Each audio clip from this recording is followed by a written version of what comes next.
He had never sat in an American cockpit before. He had no manual, no checklist, no instructor who spoke the language of the enemy. He had only an order: fly this thing or face the consequences of failing the Reich. But when Hans Werner Lurch finally lifted that captured American bomber off a muddy Danish hayfield and pointed it south toward Germany, something happened that no one in the Luftwaffe High Command had prepared for. He told the truth. And the truth he told was so dangerous, so quietly devastating, that the men who read his report spent the next 18 months pretending they hadn't. This is not just the story of a test pilot and a captured airplane. This is the story of the moment one German engineer looked inside the machine America was building and understood with terrible, crystalline clarity that the war was already over, that Germany had simply not been told yet. And what he wrote stunned everyone who read it. October 9th, 1943.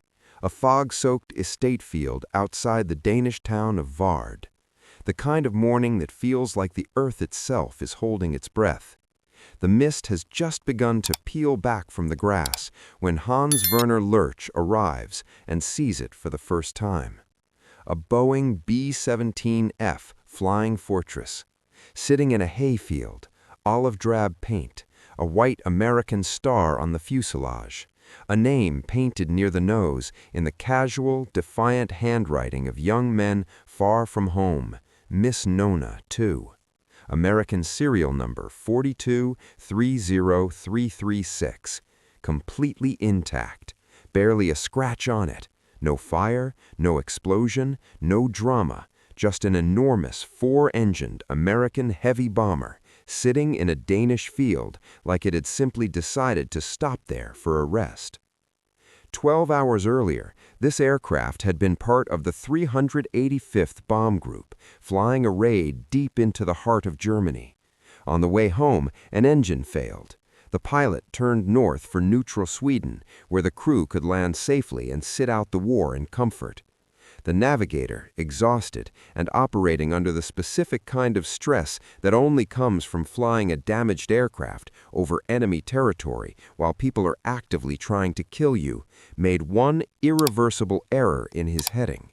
Instead of Sweden, they found occupied Denmark. The crew bailed out, all 10 of them. The pilot, last man aboard, set the autopilot, crawled to the hatch, and jumped into the gray Danish sky.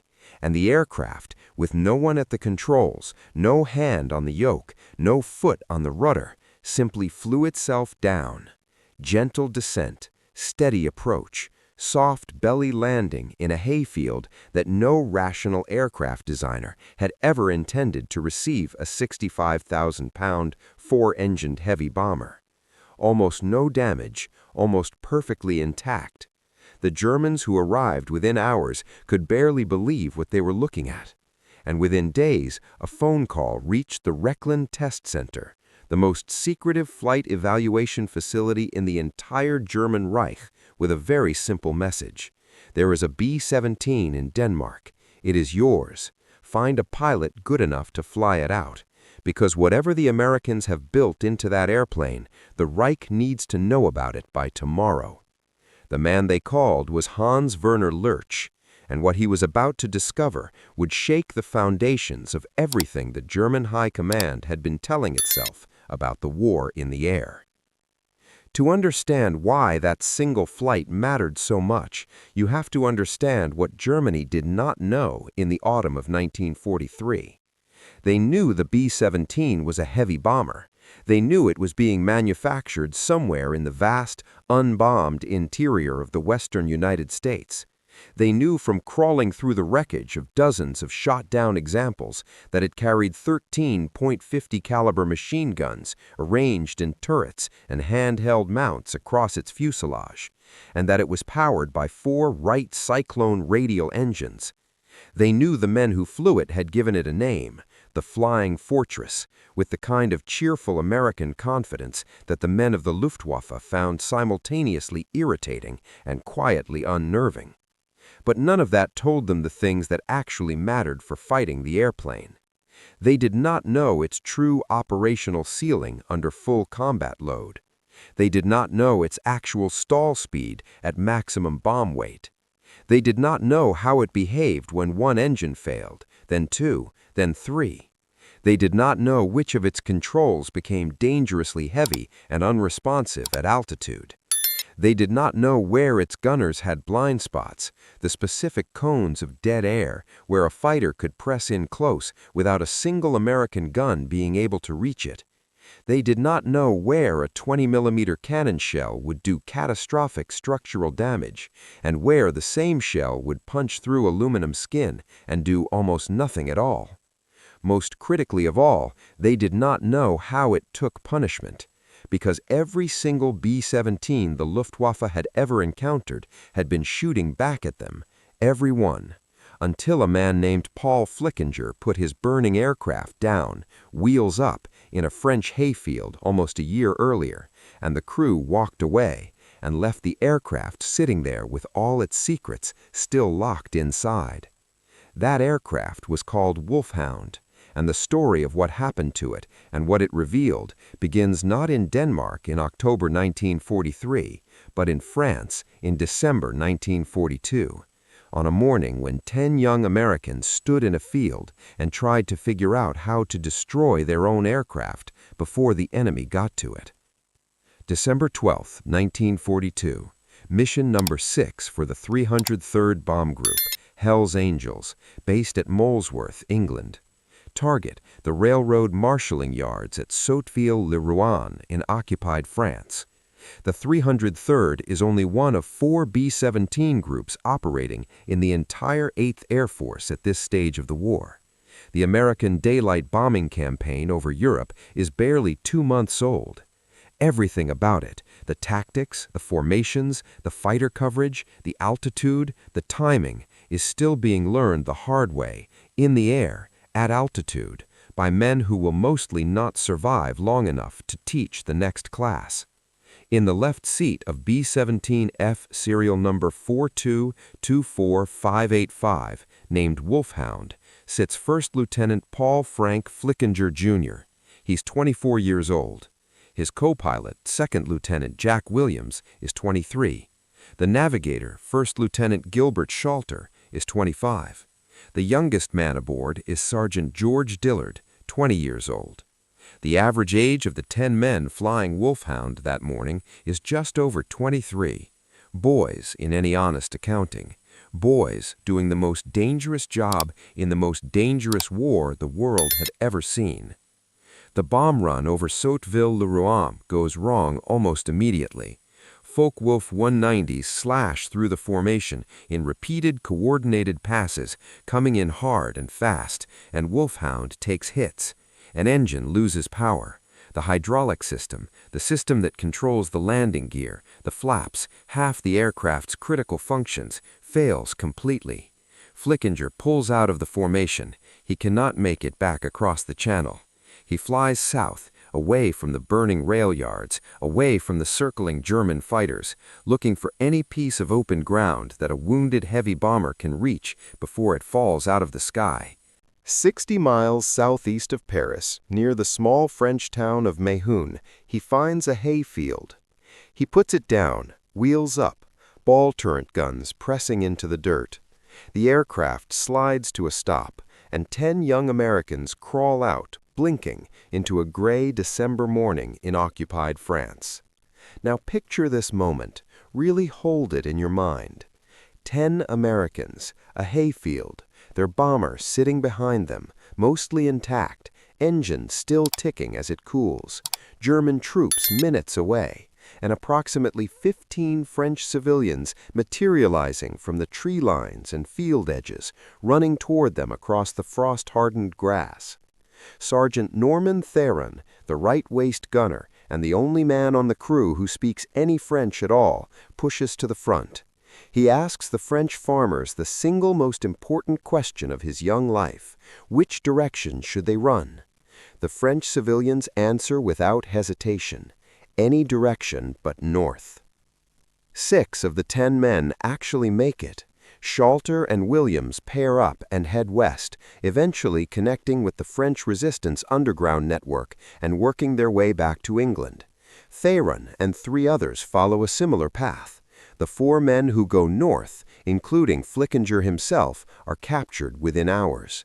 They will spend the remaining years of the war as prisoners. They will survive, but they will miss the rest of it.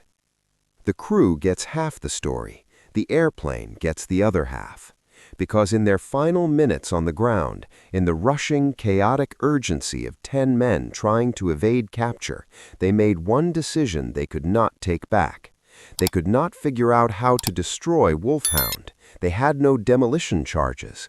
The fuel was nearly gone, not enough to guarantee a proper fire. They debated it briefly and desperately and decided against setting a small fire because the smoke would bring German troops faster than legs and luck could carry them away from the field. So they walked away.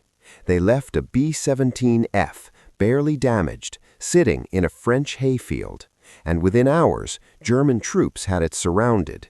Within days, Luftwaffe ground crews had disassembled it enough to truck north into the Netherlands, to Leeuwarden Airfield, where it was reassembled, repaired, painted over, the American star replaced by a black German cross, the undersides painted the distinctive yellow that the Luftwaffe used to mark captured aircraft so their own anti-aircraft gunners wouldn't shoot them down, and slowly, methodically, brought back to flying condition.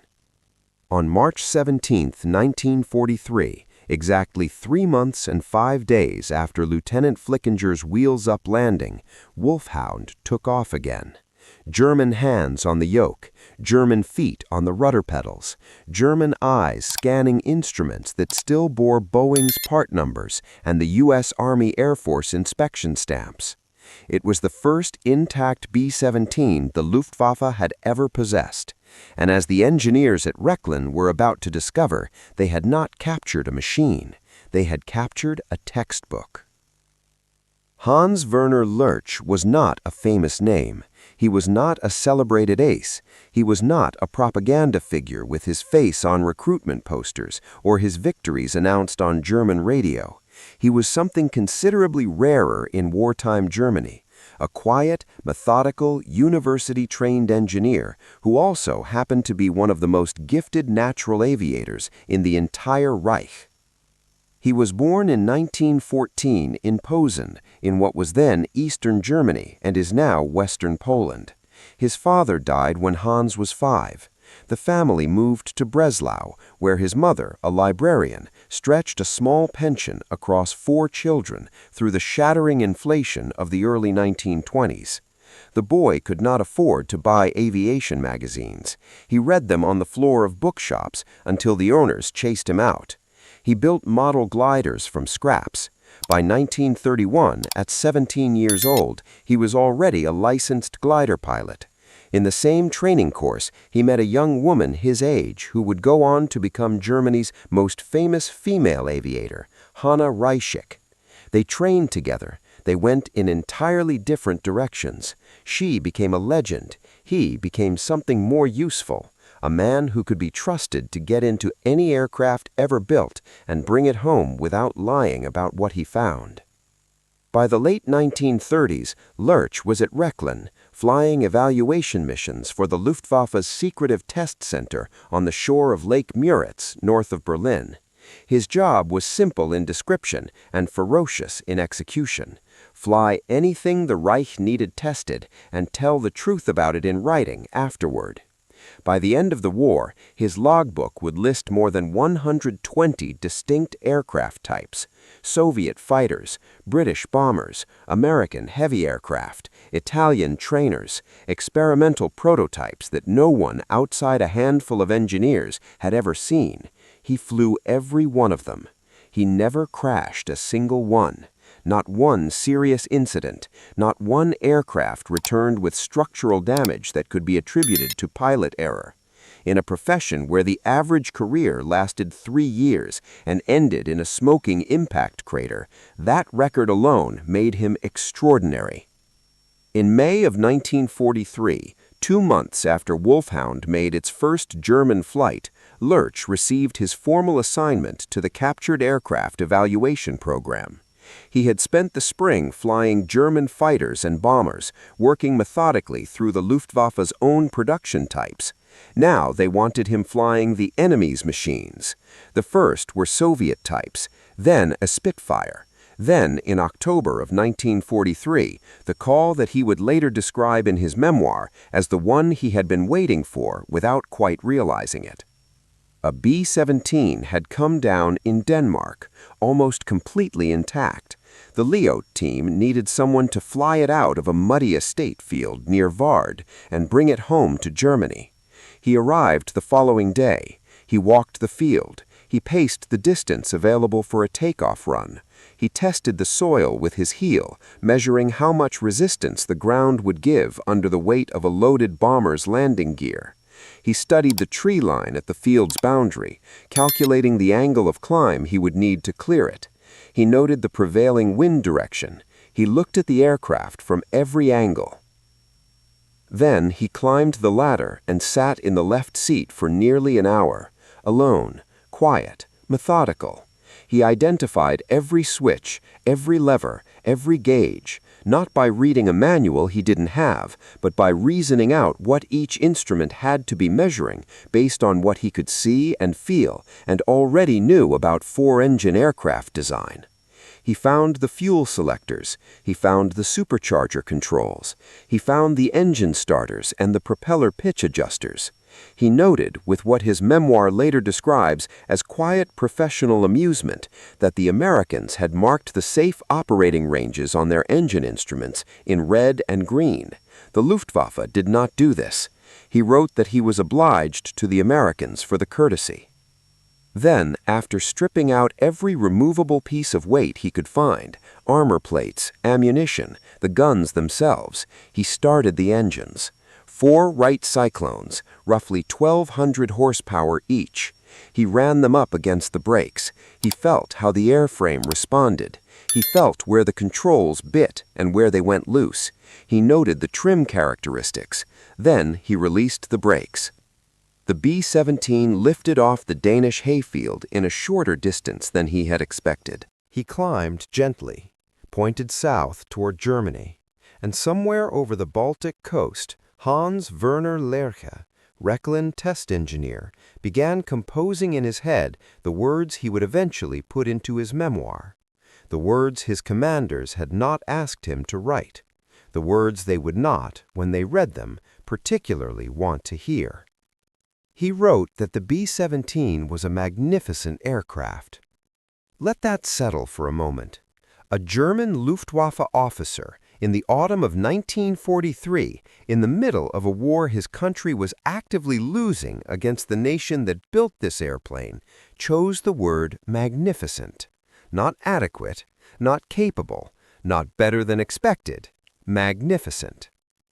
He wrote that the supercharged Wright Cyclone engines were the most interesting thing about the aircraft, that they pulled cleanly and steadily and powerfully at altitudes where comparable German bomber engines were already straining and beginning to fail.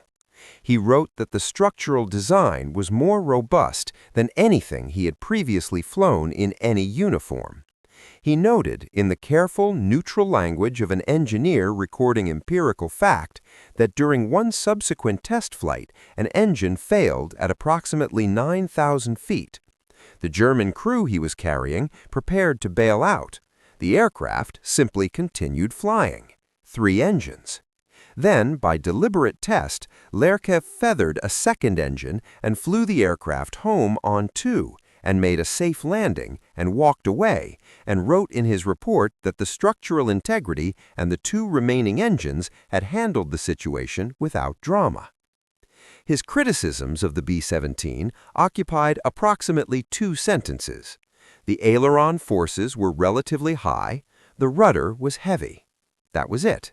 2 minor handling complaints against an aircraft that his country had been trying to shoot out of the sky in significant numbers for more than a year. Everything else, he reported, worked. Now translate those words into the language of what they actually meant for the men at the top of the Luftwaffe who had to read them. What Lerche had written, in the precise, undeniable, logbook-supported language of a test engineer who had never crashed an airplane and never filed a false report, was this: "The country we are fighting is building an aircraft we cannot meaningfully improve upon. Its structural redundancy is real.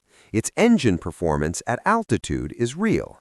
Its ability to absorb catastrophic damage and continue flying is not propaganda or exaggeration. I have personally verified it. We are shooting down this aircraft in significant numbers, and the country building it is replacing those aircraft faster than we can destroy them.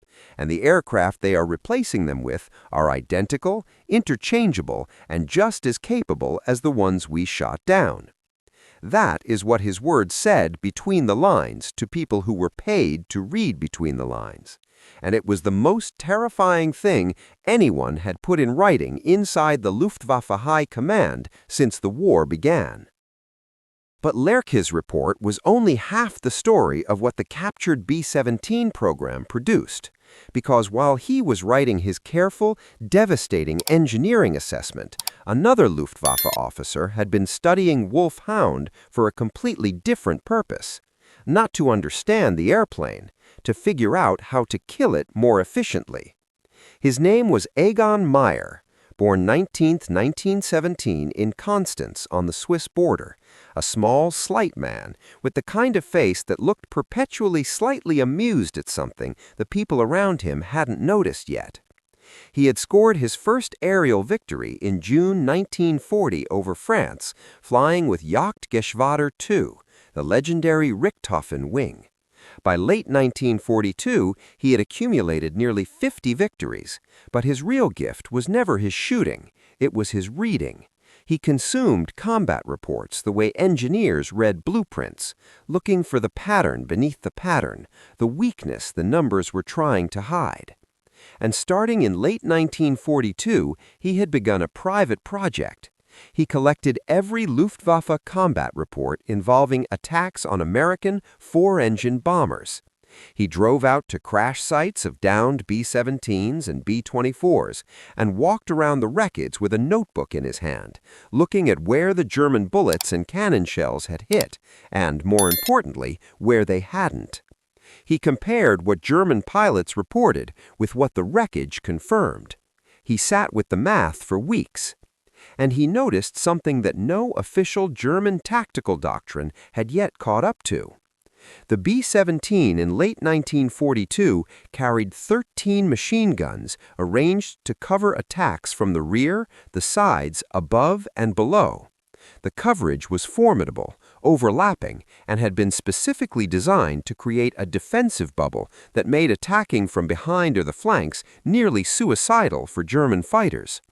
But the forward firepower, the guns pointing directly ahead along the bomber's line of flight, consisted, at this stage of the war, of a single hand-aimed 30-caliber rifle-caliber machine gun mounted in the plexiglass nose, plus whatever the top turret gunner could swing partially forward through his limited traverse. That was all. A four-engine bomber with the forward defensive firepower of a lightly armed scout plane. And there was something else Meyer had noticed from his wreck sites. The cockpit area of the B-17, where the pilot and co-pilot sat, where every control input that kept the aircraft flying originated, had relatively little frontal armor protection. The plexiglass nose, the metal framing around the windscreen, the seats themselves, none of it was meaningfully hardened against a direct frontal cannon strike.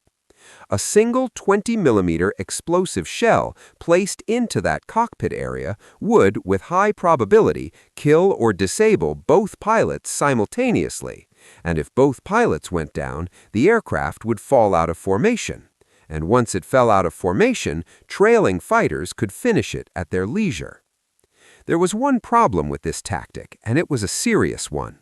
Attacking head-on against a B-17 formation meant pointing your fighter directly at the bombers and flying into them at a combined closing speed of more than 500 miles per hour.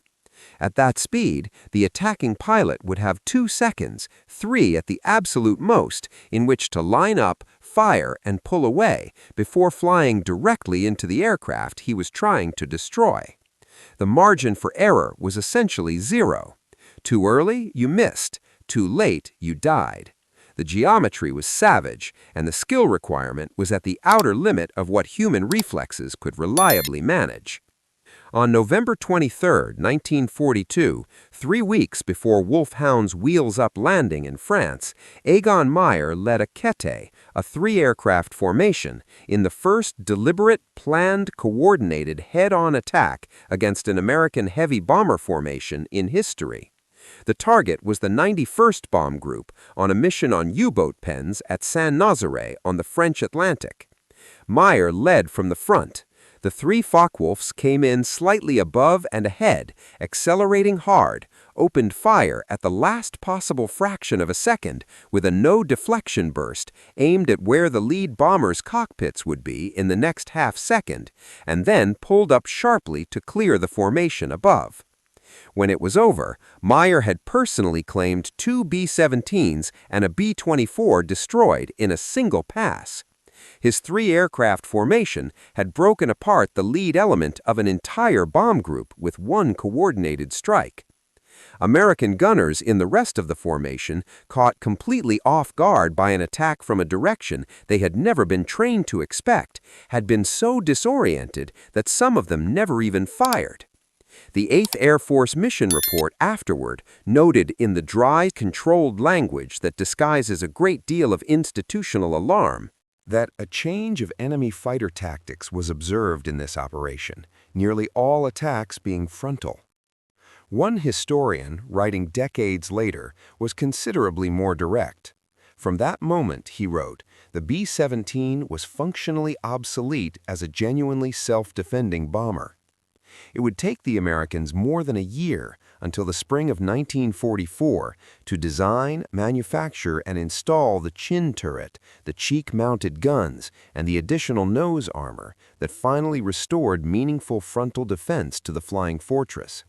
And during that year, between November 1942 and the spring of 1944, Meyer's head-on attack tactic, refined, expanded, formalized into doctrine, and taught to fighter wings across the entire Reich, would account for hundreds of B-17 losses and thousands of American crewmen killed or taken prisoner.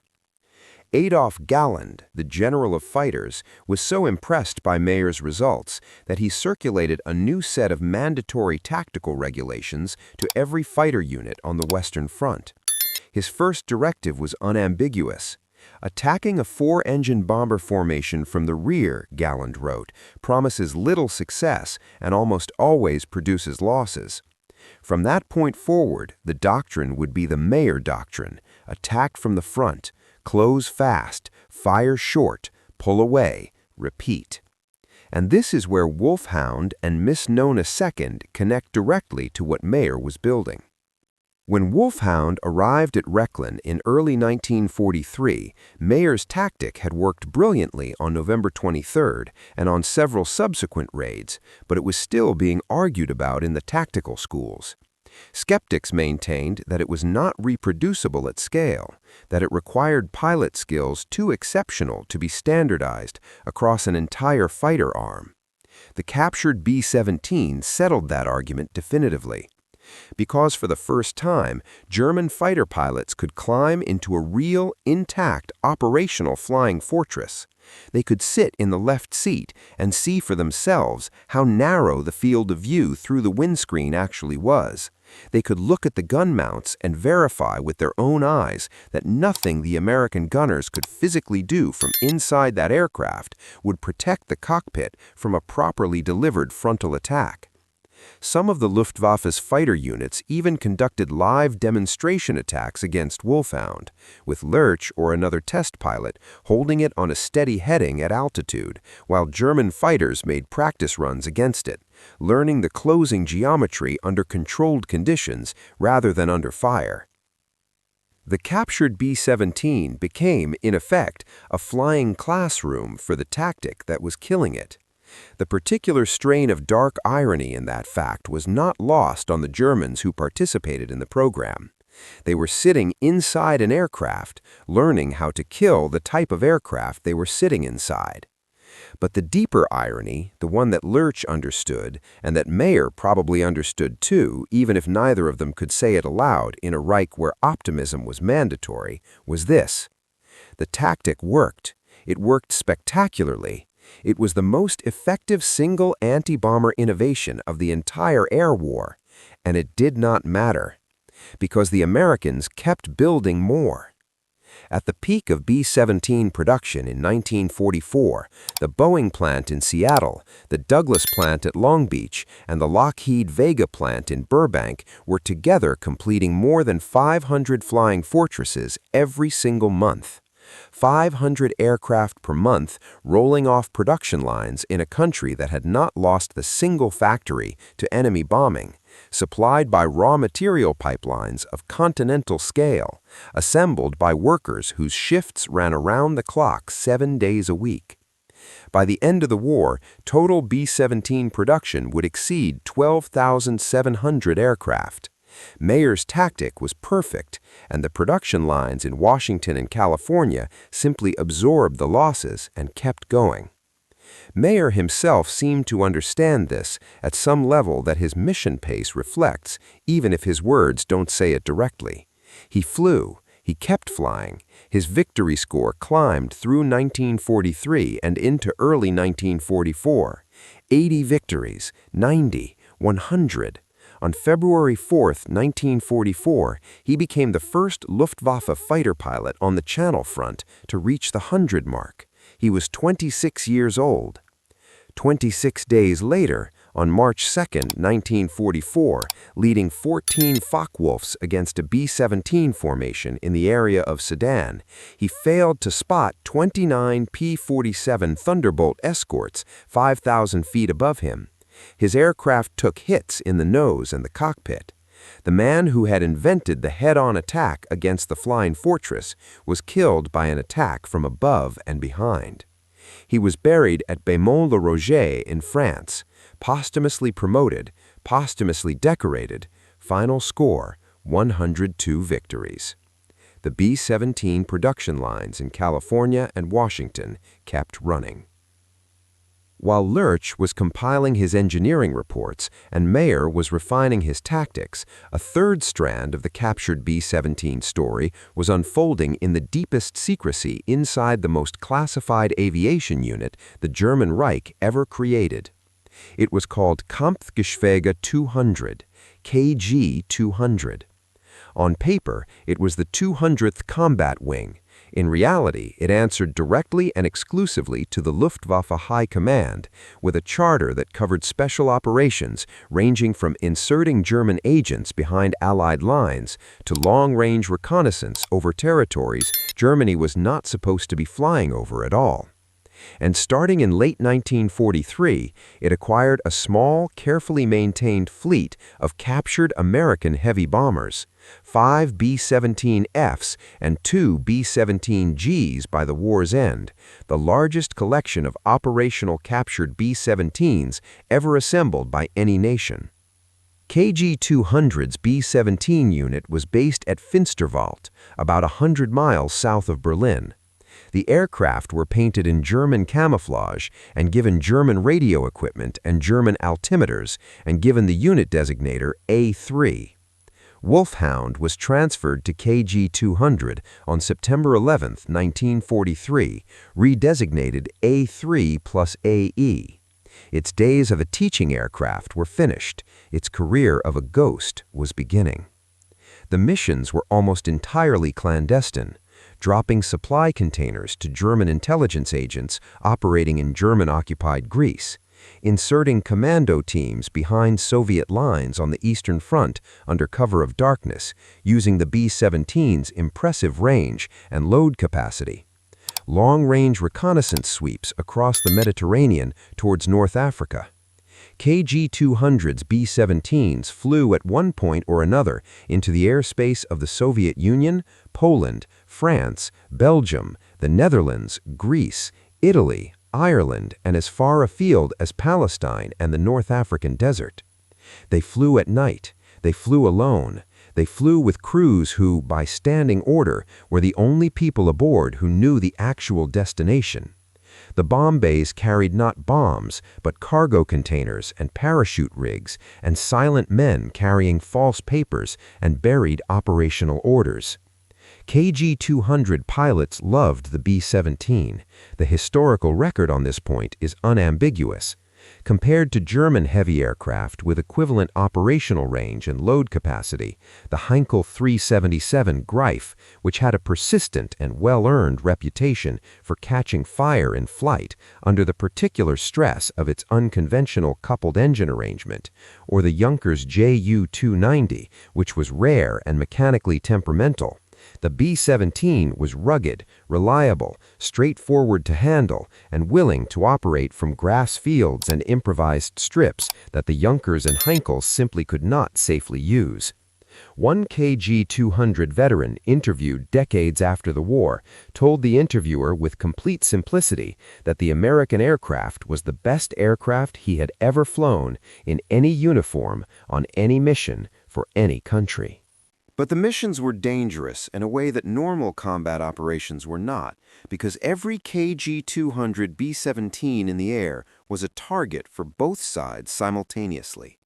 Allied fighters and anti-aircraft crews shot at it because they could not always determine in the heat of an engagement that the flying fortress crossing their patrol zone was not, in fact, American.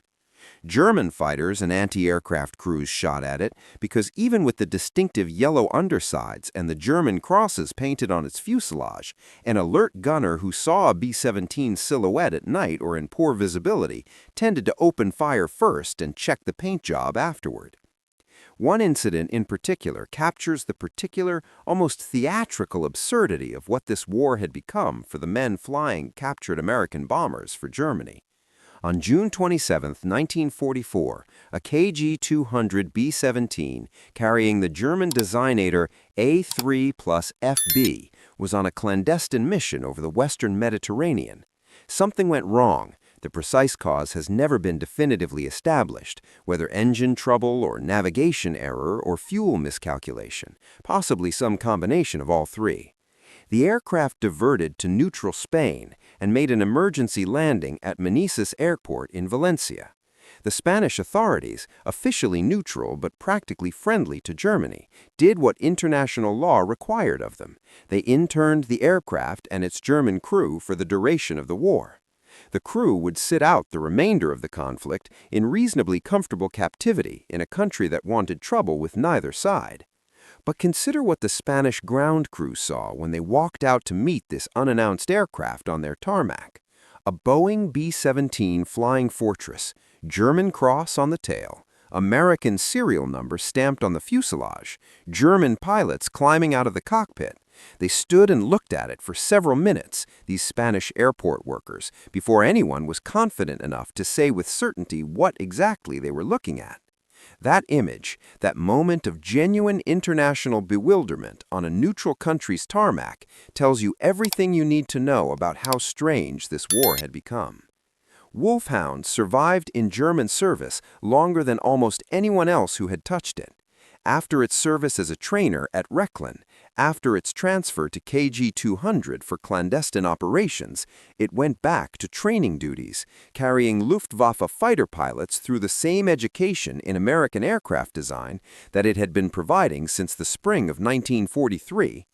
On April 20, 1945, with the war in Europe in its final weeks and Germany collapsing from every direction simultaneously, Wolfhound was destroyed on the ground at Oranienburg Airfield. Not by German hands, not by the deliberate demolition that Lieutenant Flickinger's crew had been unable to manage in that French hayfield in December 1942, by American bombs, falling from American aircraft. The first American bomber Germany had ever captured was destroyed, in the end, by the country that had built it. There is something in that detail that closes a circle in a way that no novelist would dare to contrive, because real history occasionally achieves a symmetry that fiction cannot afford. In the year 2000, when German construction crews began redeveloping the Oranienburg site, their excavations turned up pieces of wolfhound buried in the soil, fragments of aluminum structure, a hatch panel, scattered rivets that had been hammered into place at a Boeing plant in Seattle in 1942 by workers whose names no record preserved. Those fragments are now on display at the Sachsenhausen Memorial nearby. An aircraft that had carried American crews, then German clandestine operators, then German trainees, through identities as different as any machine has ever worn, had come to rest as a museum artifact in the country that spent 3 years trying to understand and defeat it. The rivets in that display case were driven by American hands. They ended their journey in Germany. Everything in between was the war. The crew of Wolfhound, for their part, mostly came home. Flickinger spent the rest of the war as a prisoner and survived. Shalter and Williams worked their way back to England through the French resistance network and flew again. Sergeant Theron, the man who had asked French farmers which way to run and received the answer that stayed in every historian's notes, came home to Massachusetts and lived a quiet civilian life.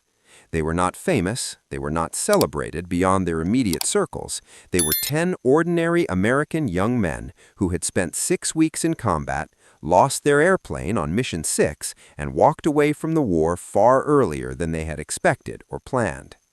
Hans Werner Lurch survived too. He surrendered to British forces in May 1945 and spent a brief period in their custody, during which the Royal Air Force Test Establishment at Farnborough very politely asked him to share everything he knew about flying captured German aircraft. He told them. He went home. He became a civilian engineer. In 1977, he published the memoir from which most of the direct recollections in this account are drawn. The English translation appeared in 1980. He died many years later, having outlived nearly every test pilot of his generation and having crashed, as the record confirms, not a single aircraft. He was asked once, in a late 1970s interview, what the experience of flying captured American bombers had taught him about the war he had served in. He thought about it for a moment. Then he gave an answer that requires reading carefully. He said that flying the B-17 had not made him love the enemy. He had and remained a German officer who had done his professional duty in a uniform he had not personally chosen the politics of. But it had given him a clarity about the war his country was fighting that he had not possessed before. A clarity that arrived, he said, somewhere over the Baltic coast on the morning of his very first flight in a flying fortress, when the 4 Wright cyclones were pulling cleanly through a clear autumn sky, doing exactly what the engineers in Paterson, New Jersey had designed them to do, and the aircraft was flying home to Germany on his inputs, steady and responsive and magnificently, unmistakably capable. He understood in that moment, he said, that the war could not be won.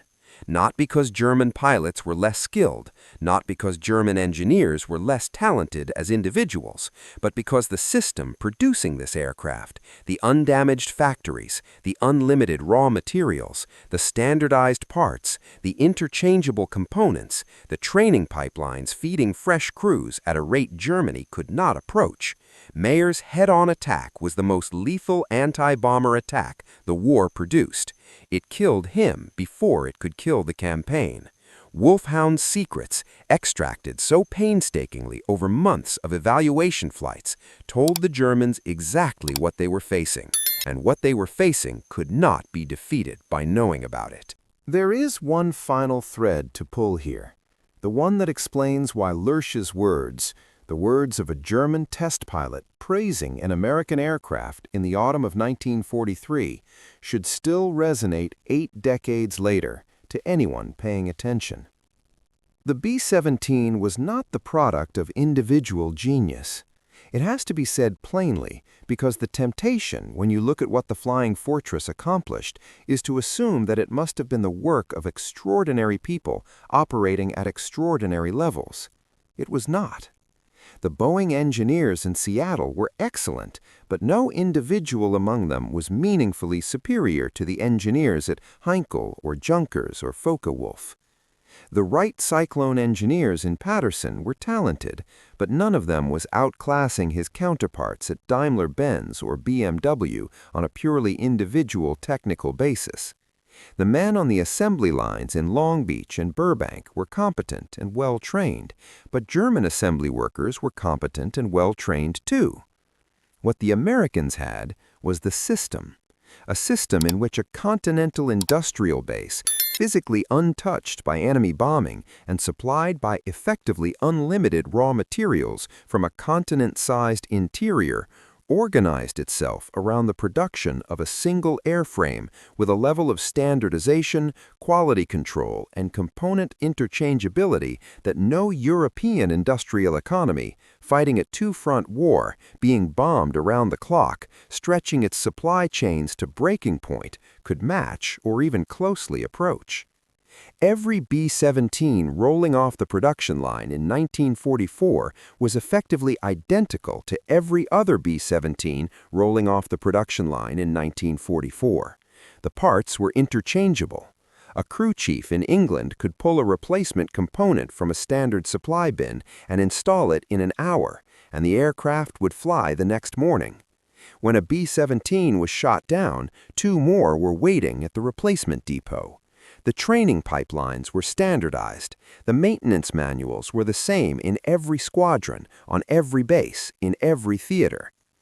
Germany could not build anything like this, not because German engineers were inferior, because the German industrial base was being bombed to rubble by the very aircraft Germany was expending its best tactical minds trying to defeat. Every month of 1944, German aircraft production fell further behind. Every month, Luftwaffe pilot training programs were shortened further to feed the front line's insatiable losses, while American pilots were arriving in Europe with more flight hours than the German instructors training them had ever personally logged.